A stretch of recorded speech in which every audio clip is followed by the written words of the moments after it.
Ces 4x4 jaunes sont ceux de l'association de défense contre les incendies des propriétaires forestiers. À bord, des bénévoles qui patrouillent jusque dans les profondeurs de la forêt, de la Gironde aux Pyrénées-Atlantiques. On regarde s'il y a des gens qui sont dans les bois, on les prévient, on peut leur donner des magnettes comme ça là. Mais bon, on les prévient qu'ils n'ont pas resté dans les bois à cette période-là. Après les méga-feux de 2022 qui ont ravagé 30 000 hectares en Gironde, cette présence a été renforcée. Sur cette piste, la patrouille repère un véhicule ensablé.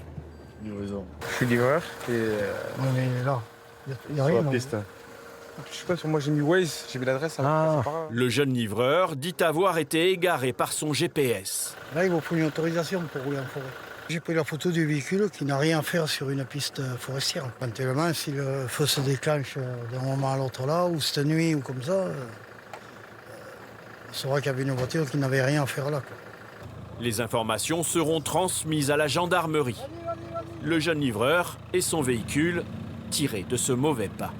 On a besoin de montrer qu'en forêt, il y a une présence pour d'abord informer des personnes qui s'y trouveraient alors qu'ils n'ont rien à y faire, et puis également montrer à ceux qui sont mal intentionnés qu'ils vont être un peu moins tranquilles qu'à une époque, parce qu'il y a de plus en plus de patrouilles.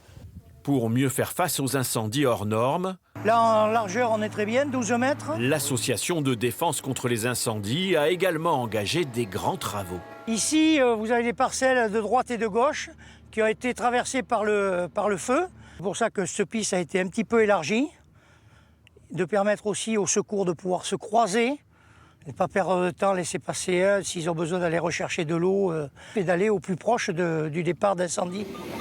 Doucement, qu'il est. Confrontés à des conditions extrêmes en 2022, les pompiers de Gironde ont également fait évoluer leur stratégie.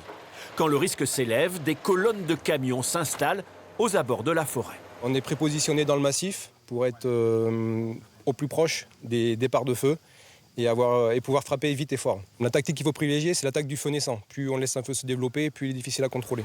Ces groupes d'intervention disposent de nouveaux équipements, comme cette lance téléopérée depuis la cabine, pour protéger au mieux les équipages.